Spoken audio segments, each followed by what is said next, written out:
자, 06년도에 나왔던 지문입니다. 십수년 전에 나왔던 지문인데 개념 익히기에는 좋아서 이렇게 넣어놨어요. 이거랑 바로 이 다음 지문에서도 똑같이 로렌츠 곡선, 진위 계수, 10분위 분배율에 대한 이야기를 합니다. 이 다음 지문 강의에서 이미 개념 설명을 다 해놓긴 했는데 이 지문도 뭐 찍어서 나쁠 건 없으니까 이야기를 좀 해볼게요. 일단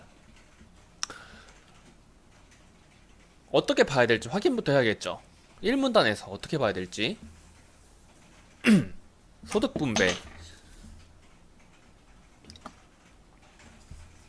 대해서 이야기를 일단 하고 있는 것 같아요. 읽어보니까 소득의 분배가 다를 수밖에 없다라는 말을 하고 있죠. 지금 소득의 분배에 대해서 계속 이야기를 하고 있는 거예요. 하지만 그 격차가 너무 크게 나타나면 심각한 문제가 발생할 수 있다. 이게 바로 부익부 빈익빈이라는 거죠. 역사적으로 빈부격차가 심해질수록 빈곤 계층에서 폭동이 일어나서 부자 계층이라 그래야 되나? 이 부유한 계층을 죽였었어요. 그러니까 이거는 그냥 좀 극단적인 예시인데 빈익빈 부익부가 심해질수록 각 계층 간의 대립이 점점 더 심해집니다. 그러니까 결과적으로는 폭동이 아니더라도 어떤 식으로든 문제가 발생을 해서 사회를 유지해 나가는데 심각한 문제가 발생할 수밖에 없어요. 그래서 경제적으로 그 수치 같은 것을 눈으로 볼 수 있게 좀 표현을 해보자 이거예요. 이론적으로 계산을 좀 해보자 이거지. 그것이 바로 10분위 분배율, 로렌츠 곡선, 그리고 진위계수 등의 척도가 있습니다. 그리고 1문단에서 이미 무슨 얘기를 할지는 이미 다 줬죠. 1문단에서 소득 분배. 근데 여기에서 이제 불평등 정도라고 생각하실 수 있는데 사실 이 불평등 정도라는 말도 요약에는 필요하지 않은 게 소득 분배라는 단어 자체에 얼마만큼 분배되느냐라는 단어 자체에 이 말의 의미 안에 당연히 어느 정도 불평등하느냐라는 게 숨어 있어요. 그러니까 불평등 정도라는 말을 굳이 정리해 쓸 필요도 없다 이겁니다. 이거를 측정하는데 뭐가 있어야 돼요? 세 가지. 여기서 체크해놨던 거 세 개 쓰진 않을게요. 체크한 거 세 개가 들어갑니다. 그리고 앞으로의 지문은 요 녀석, 요 녀석, 요 녀석에 대해서 이야기를 하게 되겠죠. 이 문단 이제부터 슥 볼 거예요. 10분위 분배율 10분위 분배율이 어떤 식으로 불평등 정도, 소득 분배 정도를 측정하는가에 대해서 이야기를 해주겠죠. 그리고 3문단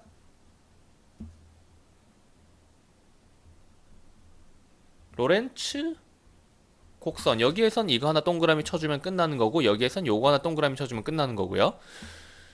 그리고 여기는 그런데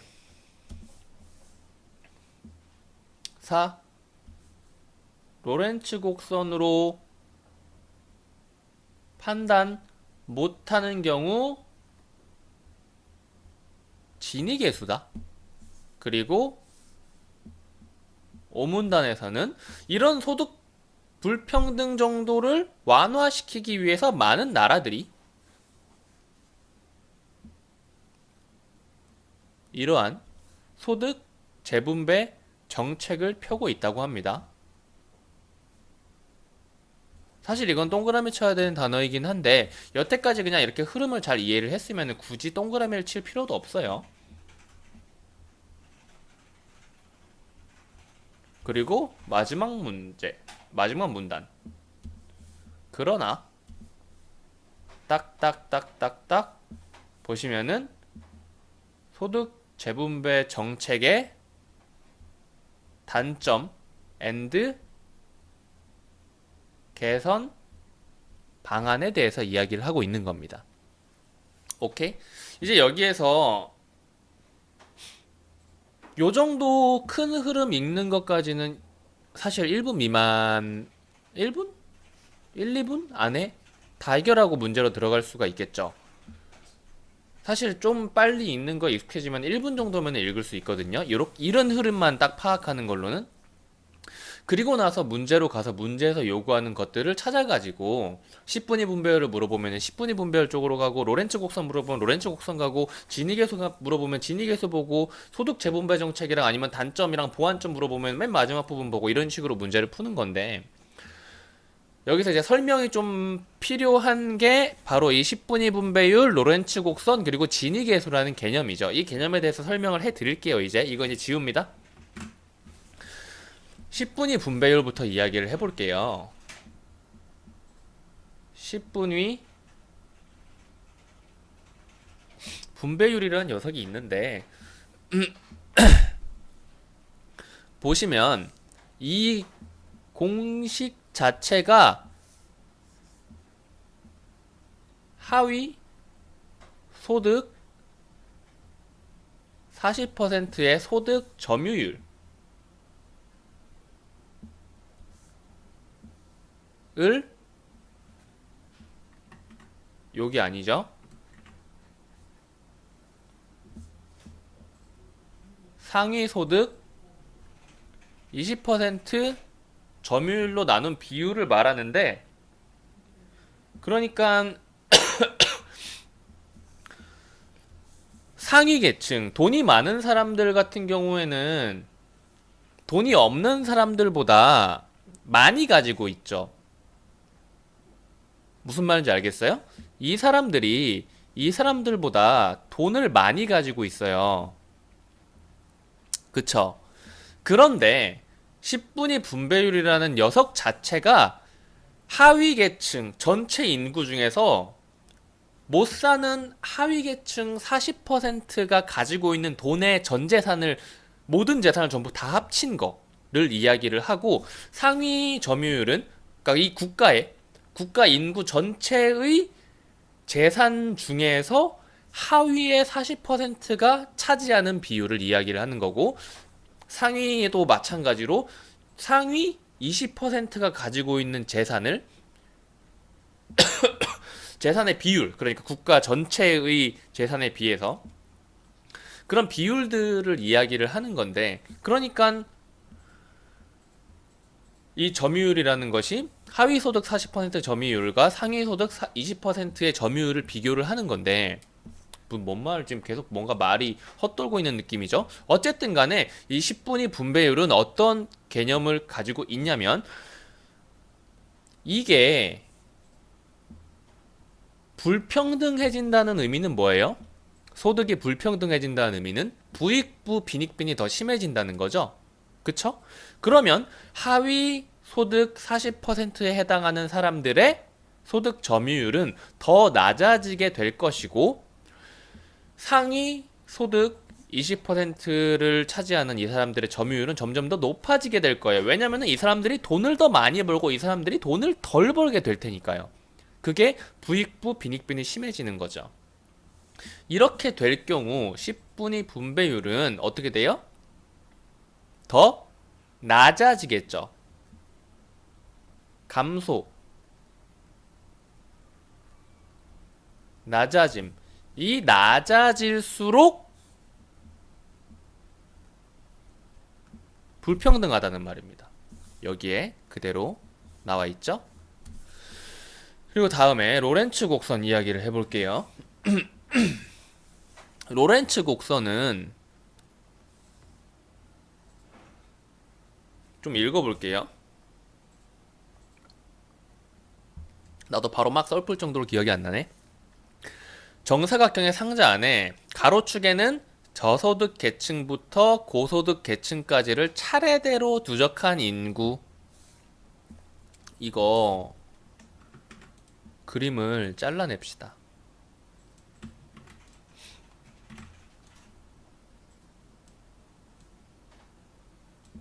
이렇게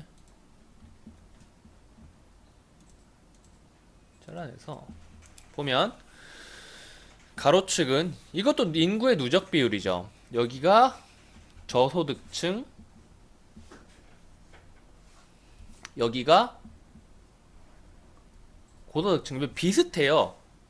10분위 분배율은 여기에서 20%에 해당하는 사람들하고 이 아래에서 40%에 해당하는 사람들을 비교한 거잖아요. 로렌츠 곡선도 일단 이렇게는 나왔습니다. 세로축은 뭘까요? 세로축에는 해당 계층 소득의 누적 점유율을 이야기를 하는데, 그 말인즉슨 되게 비슷하죠. 소득 점유율을 이야기하고 있는 거는 같아요.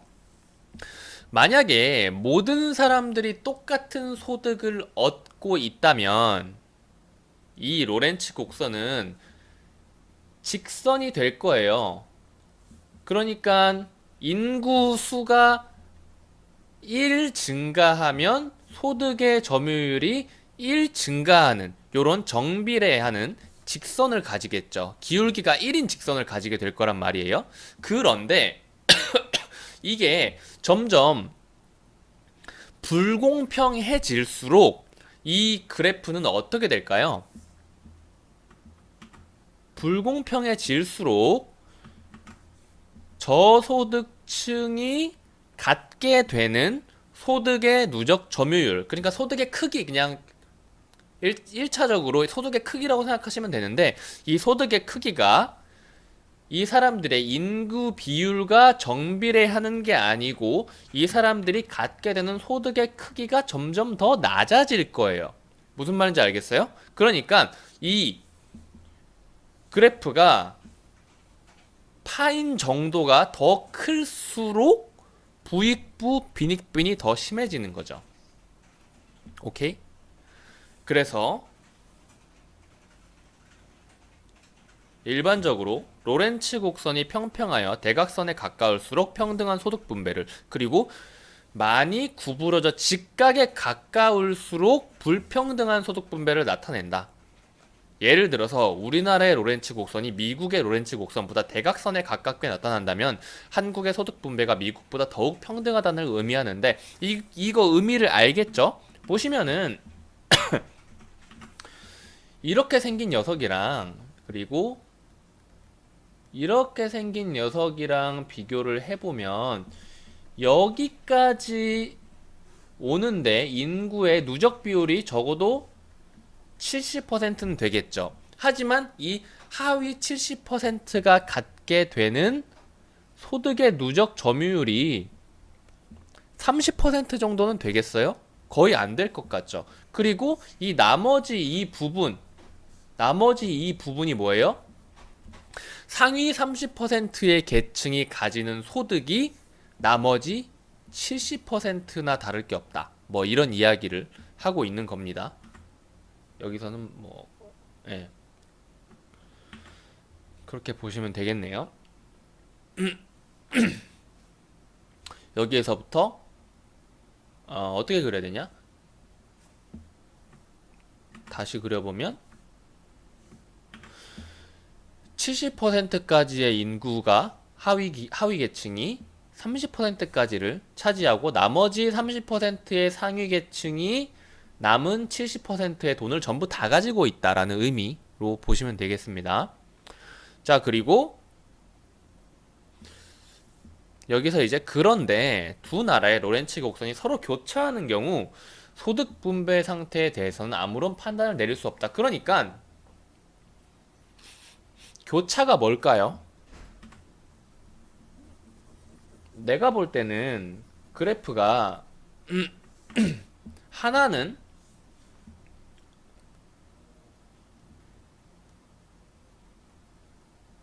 이런 식으로 그려지고, 그리고 하나는 이런 식으로 그려질 경우를 이야기하고 있는 것 같아요. 그렇다는 말은 바로 여기에서 교차를 하고 있다는 거죠. 다시 좀 잘 보이는 걸로 그릴게요. 한 나라는 그 로렌츠 곡선이 이렇게 생겼고, 한 나라는 로렌츠 곡선이 이렇게 생겼다고 해봅시다. 그럼 누가 더 불평등한지를 정확하게 잴 수가 없죠. 어느 구간에서는 이렇게 교차를 한다는 말은 어떤 나라 둘 중에 한 나라가 만약에 빈곤한 계층이 더욱 빈곤해 다른 나라보다. 그런데 부유한 계층은 덜 부유하다라는 이야기로 판단을 할 수가 있거든요. 왜인지는 알겠나요? 이것까지는 내가 굳이 설명을 해줄 필요는 없을 것 같아요. 이거는 그냥 이런 식으로 교차하게 그래프를 그려본 다음에 제가 맨 처음에 이야기를 해줬던 저소득층과 고소득층의 차이? 이런 것을 교차점에서 생각을 해보시면 되는데 굳이 이것까지 탐구를 하진 맙시다.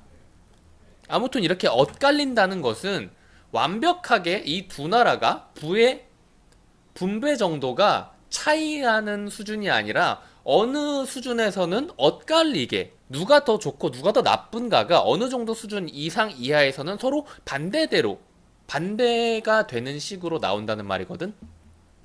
그렇다는 말은 이 두 나라의 소득 분배 상태에 대해서 특별하게 누가 더 잘 분배되고 있다. 누가 덜 분배되고 있다. 누가 더 나쁘게 분배되고 있다. 이렇게 말을 할 수가 없는 거죠. 왜냐면은 구간별로 두 나라의 분배 상태가 다르니까. 이 경우에 사용되는 소득 분배의 불평등 지수가 바로 지니계수라는데 이러 그림에서 이 그림에서 대각선 아래의 삼각형은 로렌츠 곡선의 지금 이 그려진 이 로렌츠 곡선이 무슨 색깔로 해야 되나? 지금 여기에 그려져 있다라고 가정을 하고 있는 거예요. 요렇게 여기에 그려져 있는 것을 기준으로 위는 A, 아래는 B 두 구역으로 나눠지는데 진위계수는 A의 넓이를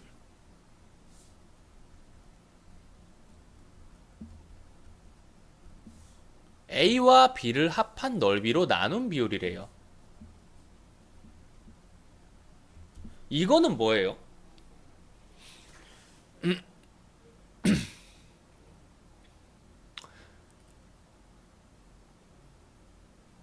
그러니까 A와 B는 사실 수치가 고정되어 있죠. 이 삼각형만큼의 넓이잖아요. A와 B의 수치는 고정이 되어 있어요. 그러니까 여기서 변수는 A뿐이란 말이야. A가 더 뭐라고 해야 되지? A가 가장 작을 때는 어떨 때예요? 바로 로렌츠 곡선이 직선을 그릴 때죠. 직선을 그릴 때 A의 면적은 어때요? 0이 되죠. 지금 이렇게 그리고 이렇게 그렸다고 이 둘 사이의 면적을 이야기하고 있는 게 아닙니다. 이거는 지금 이 A라는 면적은 로렌츠 곡선이 지금 아래에 있는 이 라인을 따라서 그려졌을 때 이야기를 하는 거고 점점 이 대각선에 로렌츠 곡선이 가까워질수록 평등해지는 것이라고 아까 이야기를 했었죠. 평등해지는 것이고 그리고 A가 0이 되는 순간이 바로 완전 평등한 바로 요 라인을 이야기하게 되는 거예요. 이건 이렇게 하면 안 보인다, 야. 완전 평등한 두껍게 할게요. 요 라인과 똑같은 이 대각선의 로렌츠 곡선이 겹쳐지는 경우를 이야기를 하는 거죠. 이 경우에 A는 0이 돼가지고 진위계수는 0이 됩니다. 그렇다는 말은 이 진위계수가 0, 로렌츠 곡선이 대각선에 가까워서 진위계수가 이 A 값이 0에 가까워져서 진위계수 역시 0에 가까워질수록 어떻게 돼요? 0에 가까워질수록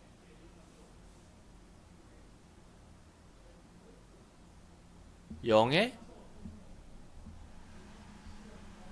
평등해 불평등해? 평등한 상태.